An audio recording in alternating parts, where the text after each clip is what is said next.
Are you or someone you're traveling with neurodivergent or autistic?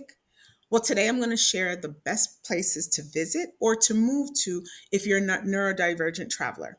So I'm going to share what makes a country autism friendly and the best travel spots for neurodivergent people, which is a term that's used that is inclusive of those with autism, ADHD, and other conditions that actually fall into the neurodivergent category. So whether you decide to go for a visit, and it's usually termed spectrum getaways, or if you decide to live in X country, I'm going to share what you need to know. So let's get into it. Okay, so creating a supportive environment for individuals on the autism spectrum is a global effort. And some countries have actually stood out as leaders in their commitment to understanding, acceptance, and also accessibility for individuals with autism. So, in this video, I'll explore the most autism friendly countries in the world, organized by their ranking based on their efforts in providing inclusive support. First, I think it is important that I provide you with an explanation of what neurodivergent means and provide you with a few examples. So, a neurodivergent person refers to someone on the autism spectrum, or more generally, to someone whose brain just processes information in a way that's not typical of most individuals. Okay. So, the terms neurodivergent and neurodiversity refer to the idea that human brains have natural variations in thought patterns, behaviors, and also learning styles. So neurodivergent is used to refer to an individual, while neurodiversity is used when describing a group of people. So a neurodivergent person thinks and reacts in ways that are outside of what's considered normal or neurotypical. Okay. And this may be differences in social preferences. It can be their ways of learning, their ways of communicating, and or ways of just perceiving the environment. So, neurodivergent individuals have characteristic cognitive variation, such as autism, ADHD, attention deficit hyperactivity disorder, obsessive compulsive disorder or OCD, Tourette's syndrome, dyslexia, and there's many more that actually fall under that umbrella of neurodiversity. What's important for you to know as a woman is that it's all too common for women to mask their neurodiversity or have it go underdiagnosed entirely. So keep that in mind, okay? And I want to make a distinction here because autism spectrum disorder and ADHD are related in several ways, but they're actually not the same. Now, ADHD is not on the autism spectrum, but they have some of the same symptoms. And having one of these conditions increases the chances of having the other. So, autism and ADHD are both neurological conditions, but again, they're not the same thing. There are overlapping symptoms between them, and it's not uncommon for people to actually have a dual diagnosis. Okay. Now, clinicians can designate the severity of ADHD as mild, moderate, or severe. So there's a criteria that's used in the clinical world. That's the DSM 5, which is the Diagnostic and Statistical Manual of Mental Disorders. And basically, they identify mild as being few symptoms beyond the required number of diagnoses that are present, and symptoms result in minor impairment in social, school, or work settings. Okay. Now, there are different levels of autism spectrum disorder or ASD, and they're characterized as levels 1, 2, or 3 to diagnose the severity of impairment. Now, the levels actually coincide with the level of support required: low support, substantial support, or high support needs. Okay.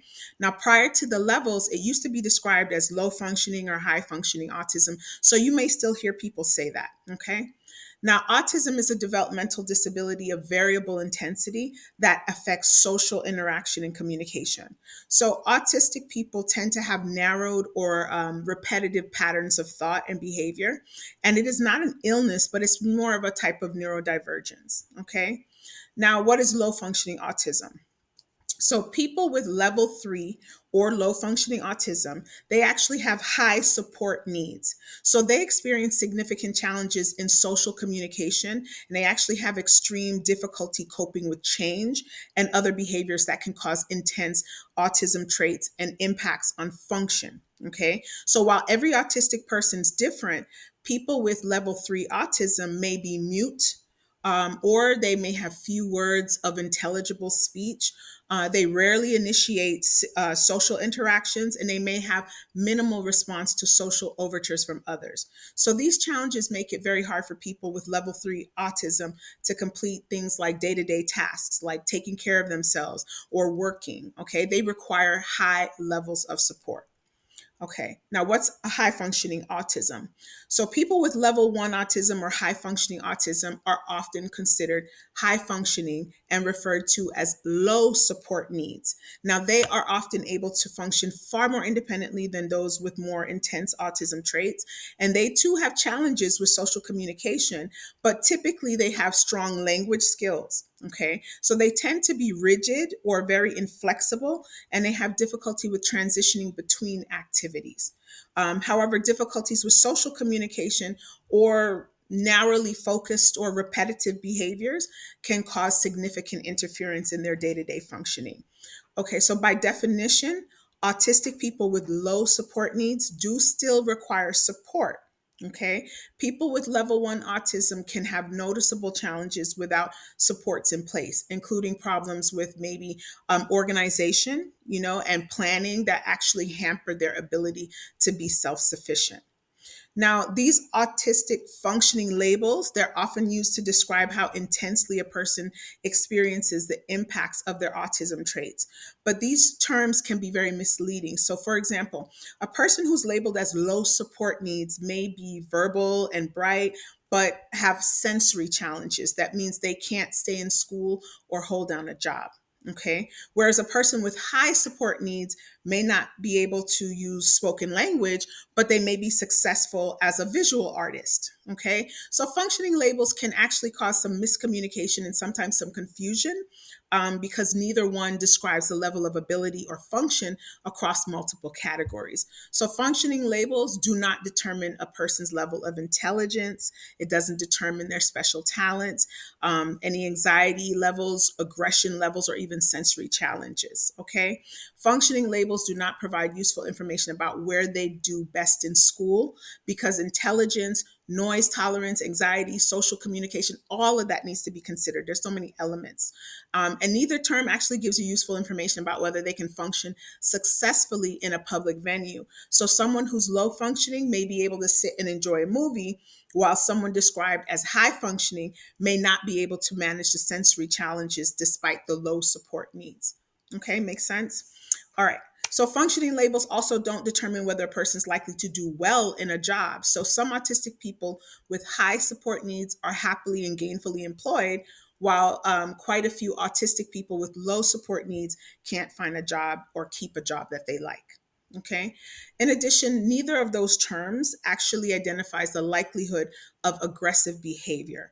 So while it is relatively rare, you'll find that aggression does occur in autistic people at all intensity levels. So even autistic people with low support needs who have strong language skills can have what's considered a meltdown under certain circumstances. So all of these distinctions, they're all artificial, but they're no means absolute. But that's because autistic people behave differently in different situations, and every individual has a range of strengths and a range of challenges. Okay. However, regardless of the autism level, the person's need for support can vary for many reasons, and it may be inconsistent from one day to the next. So, for example, the same child may need minimal support in the home, significant support at school, and a great deal of support maybe in a new or unstructured social situation. So the functioning labels, what happens is they often lead to people discounting the abilities of people with level 3 autism and overlooking the need for support for people maybe with level 1 autism. All right, so now that you have a better understanding of the conditions falling into the neurodivergent category, let's get into the places that are actually considered neurodivergent friendly. So, what makes a country autism or neurodivergent friendly? To be considered autism friendly, a country typically excels in the following areas: healthcare and diagnosis, making sure that it's easy to access autism or neurodivergent diagnosis, therapy, and support services. Two, inclusive education, basically a strong emphasis on the inclusion education that accommodates the needs of autistic or neurodivergent students or people. Three, awareness and acceptance. So generally, there should be a culture of awareness and acceptance where neurodiversity is celebrated. And lastly, supportive policies. Basically, the government policies that protect the rights and welfare of individuals with autism or who are neurodivergent. Okay, so ranking the most autism friendly countries in the world, a lot of these countries also happen to be the best countries for autism disorder treatment, and they're known for their exceptional services and support for individuals with autism. Number one is Sweden. So, Sweden is known for its excellent healthcare and education services for individuals with autism, and they actually offer a strong support system for neurodivergent individuals, emphasizing their inclusion in society. And Sweden's recognized for its efforts in social integration. So, neurodivergent individuals are encouraged to participate in various social activities and programs, promoting inclusion and community engagement, which I think is great. And there is also government support. So, the Swedish government offers financial support to families with children with autism, ensuring access to necessary services. All right, number two, Iceland. So Iceland places a strong emphasis on inclusive education and community support. And they actually have a close knit community that promotes understanding and acceptance of autism or neurodivergent people. And Iceland has several features that may be helpful for neurodivergent people, including accessible transportation, co housing communities, and a university that uses universal design for learning principles, which is amazing. They with the accessible transportation, Iceland actually offers accessible day tours and multi-day tours and self-drive tours for travelers with disabilities. So some say that renting a vehicle is a good option for an autism-friendly vacation because it allows you to go where you want instead of following a tour schedule. Okay. They also have the co-housing communities in Iceland. So some say that Iceland co-housing communities are accepting of neurodivergent people. And then the universal design for learning, their University of Akureyri, I hope I pronounced it properly, but they use universal design for learning principles in some of their courses to improve learning outcomes for all students. Now, these principles include providing more flexibility and choice, presenting information in multiple modalities, and encouraging students to express themselves in alternative ways. They also have natural heating. Their sidewalks in Iceland are naturally heated by thermal spring water that runs beneath them, and what's called a compact city. So Iceland's compact city makes it easy to get around to do most things that you'd like to do. Okay. Number three, Norway.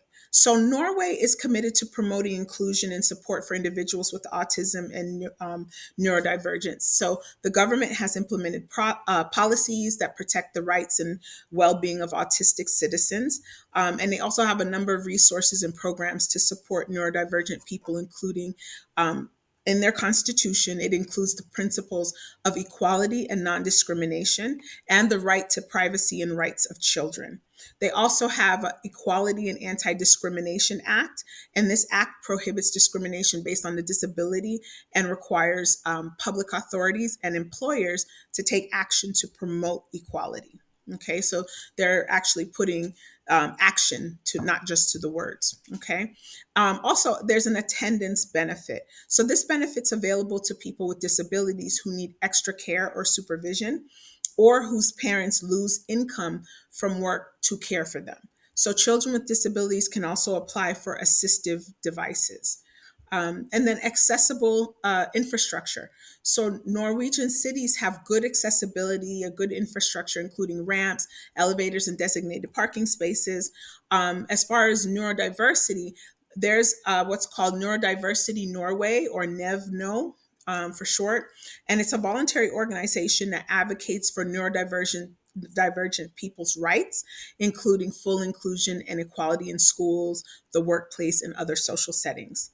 There's also something called Auticon Norway, and this is an organization that offers neurodiversity training programs and e-learning to help companies create supportive cultures and raise awareness of neurodiversity, which is amazing. And then they also have what's called TVBRA.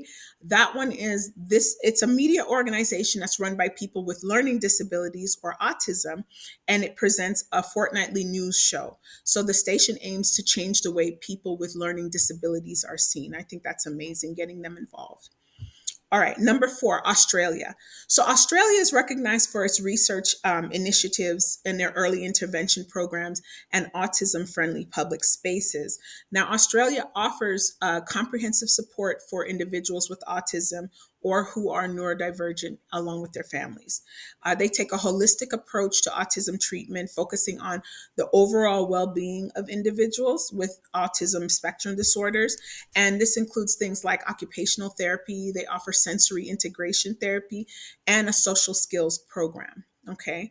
And there's also support through Australia's National Disability Insurance Scheme.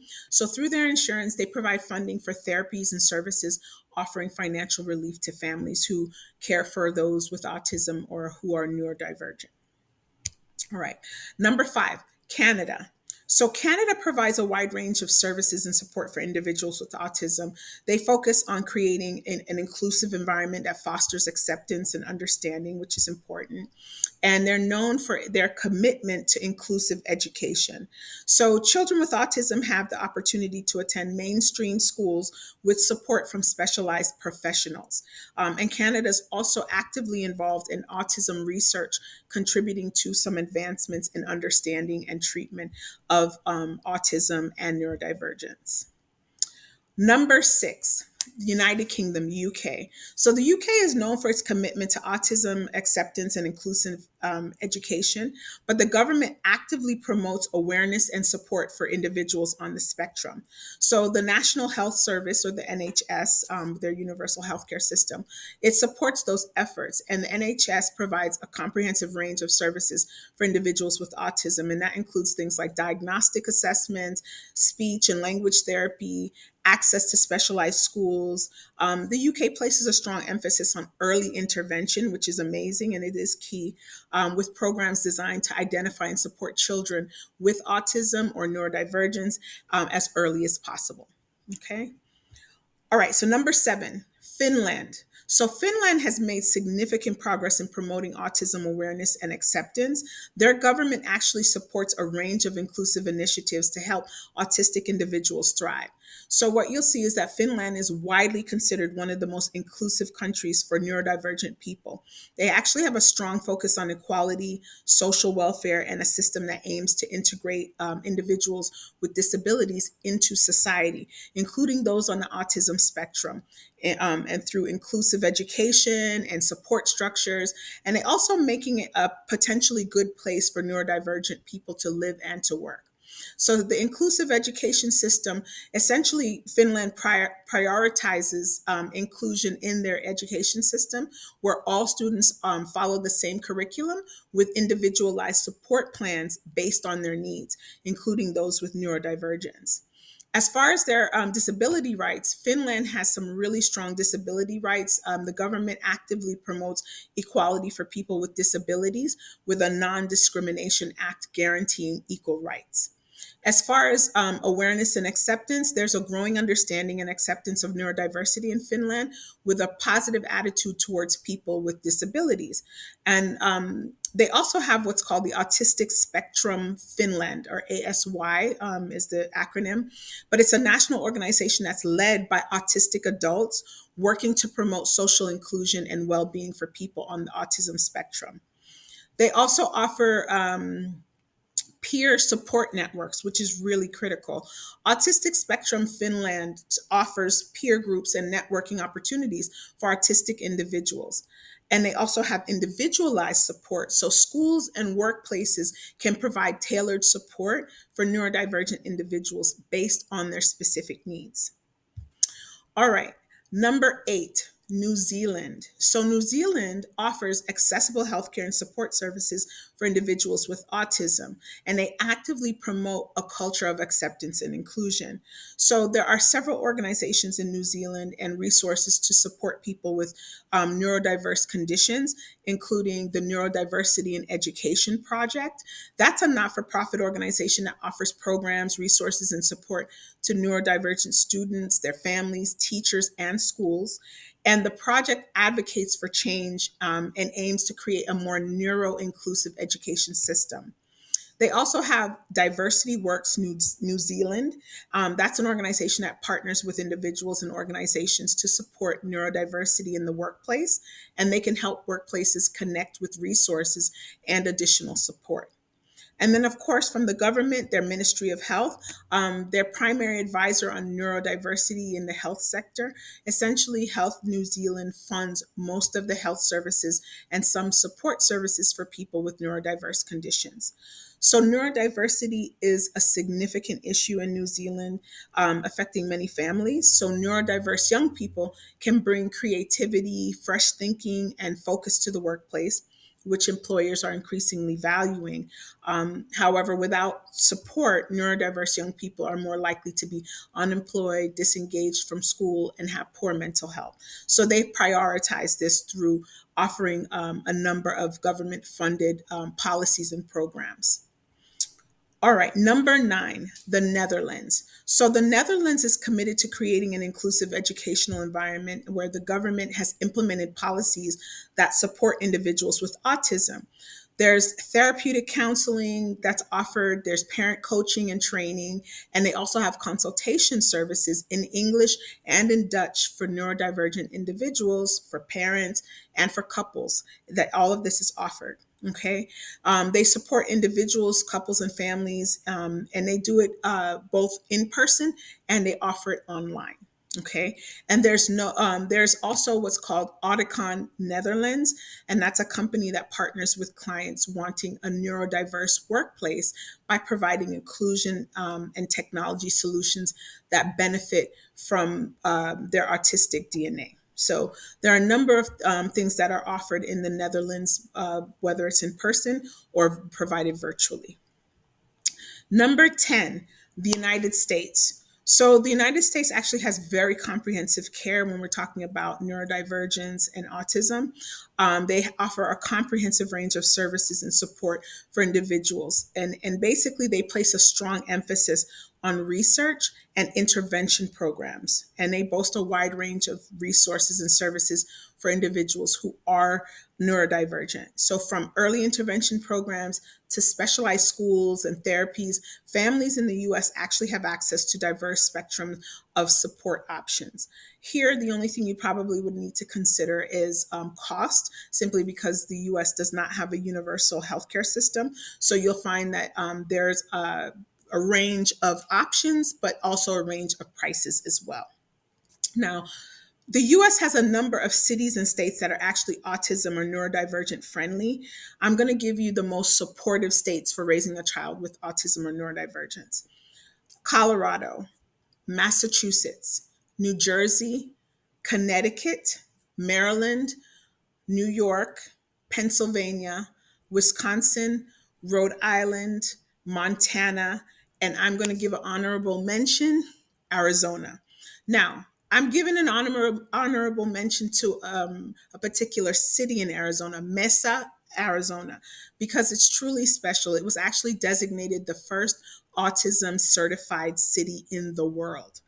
Now, what is an autism certified city? Basically, ACC, Autism Certified City, is a designation that's awarded by an international committee that's given to communities where key stakeholders, including healthcare, education, local government, hospitality, leisure, and corporate members, are trained and certified to better serve individuals with autism and other cognitive disorders. Mesa is the first city to be designated as such. So it's recognized nationally as one of the most family friendly communities in the US. You know, Mesa hotels and attractions are rolling out the red carpet to to welcome travelers on the spectrum. Whether it's creating a work of art, panning for gold, exploring the desert landscape for the first time, Mesa offers a full sensory experience for every family. And autism certified hotels, parks and recreations, water parks, Red Mountain Center, Rock Wall, aquatic center, slides and play areas, Idea Museum, the Museum of Natural History. They even have autism certified restaurants, which I did not know about until I started researching this topic. So Mesa Business is committed to a positive experience for the entire family. So they offer certified sensory guides, filled with activities with levels from low sensory stimulation level 1 to high sensory stimulation level 10, and which senses the activity appeals to: touch, taste, sound, smell, or sight. Okay, and it's assigned a sensory level for the activity, which is amazing. So they also offer autism friendly itineraries. So you would essentially use these virtual tours to help plan out your next trip around the city with no limitations. So all itineraries feature businesses or locations that have received certified autism center status. They feature hotels, coffee shops, restaurants, museums, and so much more. So I think it's important to note that becoming an autism friendly country is an ongoing journey. So many nations are continually working to improve their support systems, and create a more inclusive society for individuals with autism or neurodivergence. So creating an autism friendly country is more than about policies. It's about fostering a society where those with autism or who are neurodivergent are celebrated for their unique strengths and contributions. So there are autism friendly destinations all over the world. You just need to know which one of those autism friendly destinations is perfect for your next family vacation. So comment down below if you've experienced an autism friendly or neurodivergent friendly country or city. Maybe I didn't mention one, so share your experience. But until next time, be well.